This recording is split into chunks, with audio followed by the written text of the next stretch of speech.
Where are we even headed?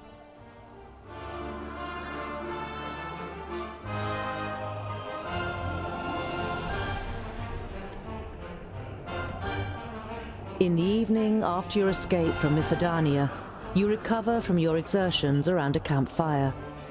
Goimgar withdraws to a solitary corner. Bavragor devotes himself to his alcohol, and the twins get their smelly dwarf cheese out. Namora and Furgas exchange hugs and kisses on the other side of the fire, while Rodario sits next to you. Ah, a journey with real dwarves to the stronghold of the firstlings. I'm sure I can write that into my new piece.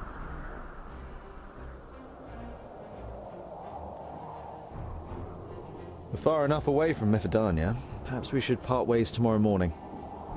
Rodario jumps up and begins to gesticulate ostentatiously. I think you have underestimated us. Let me introduce myself and my colleagues once more. I am the Fabulous. We don't have time to look after a pack of jesters. Rodario seems offended for a moment, but then he grins, turns away from the group, and raises his right arm. A jet of flame shoots out of his sleeve. The dwarves are startled and amazed by the brief spectacle. And what do you say now, critical Mr. Dwarf? You're a magus. I don't particularly like them either. At the Curiosum, magic is my area of responsibility. There is a tube under his arm with a flint and a bag full of Lycopediella seeds. When he firmly presses the bag, the flint sprays sparks and the seeds shoot out. And there you have it. Magic fire. Masterly work, Furgas. The Magister Technicus shows his appreciation with a nod of his head. If they all have tricks like this up their sleeves, well, they might not be such a burden after all, Tungdil. How are you doing for provisions? We don't have enough. We are happy to share what we have. It isn't very much, though. We had to leave most of it behind. Food is sure to be a problem on our journey.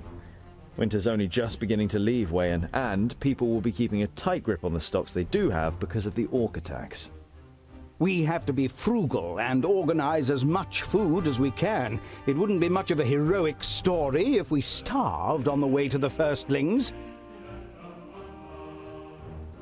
I must congratulate you on your skills. Find it hard to believe that it's not achieved by magic. Aha, thank you, but I assure you it has nothing to do with magic. Just alchemy and accomplished acting.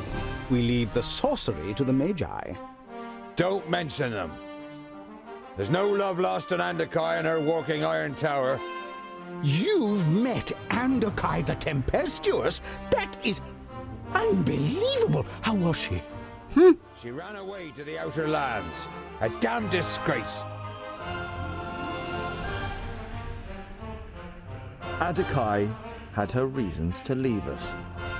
She had already fought against Nodon and was unsuccessful. Furthermore, we wouldn't be here without her, and she told us about Keenfire. Andakai, the bringer of hope. I like that. I'll have to use that in my new piece. True to his words, Rodario takes out his notebook and writes something down. Do you know anything about the firstlings? If I recall the map correctly, we need to cross the first large mountains in the Red Range and then pass through Snowdale to East Ironhald Stronghold. No one has seen the firstlings for hundreds of cycles, but there are many stories about them. Their craftsmanship is much vaunted, and there used to be trade via a narrow path that led into the mountains, but I don't think there is a man living now who has ever walked that road. Our mission is to forge the legendary axe Keenfire and destroy the traitor Nodon. If you wish to accompany us through hunger, coldness, and danger, then do so. It's your decision. How could we not partake in such a story? Just think, what a wonderful play we could make of it. If we survive. I was hoping to only resurface once we reach the Red Range. Instead, we have a long journey and a dangerous climb ahead of us. And there may be another way apart from the old trading route. A few years ago, an old man from the north told me of a place called Wackenstein.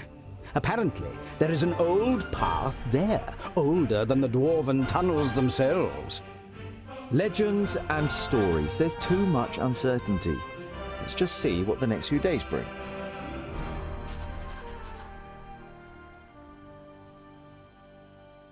Ely. Oh, okay. Apparently this town is nothing.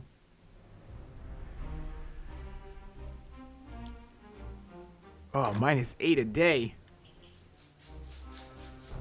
That is a lot.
Huh. Maybe I really like Boindle. Maybe I'll try these guys out. I know Rodario can work himself out, but since these two are a couple, I'm assuming.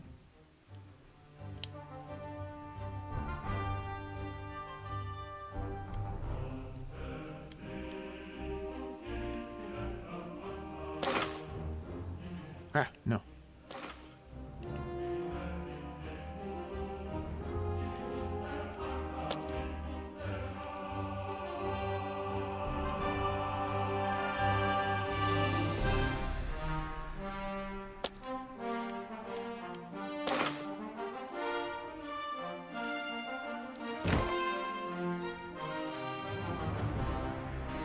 Let me just save before I go kill us.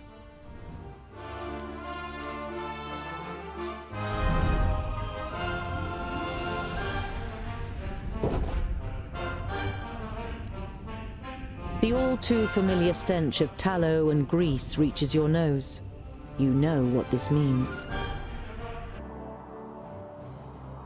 What the hell were those things? Goimgar carefully pokes one of the dead little creatures with his sword, as if he fears it will jump up and attack him.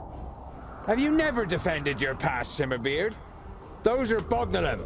Small, ugly, stinking, cowardly. Sound like anyone you know? Goimgar looks angrily at Boindle and is going to reply, but Namora speaks first. They are like little orcs. They are even more primitive and make up for their physical weakness through their sheer numbers. They live in caves all around here. While the others talk about bögnilim, you examine a decorated ox skull that the orcs had with them. It wasn't made by them, and somehow looks valuable. You pocket it. Okay. That's weird. I like how everyone gets XP even if they don't fight.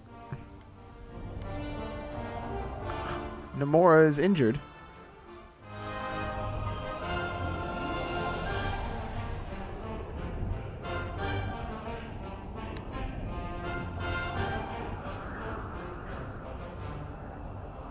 Ooh. Oh, that's a tough decision.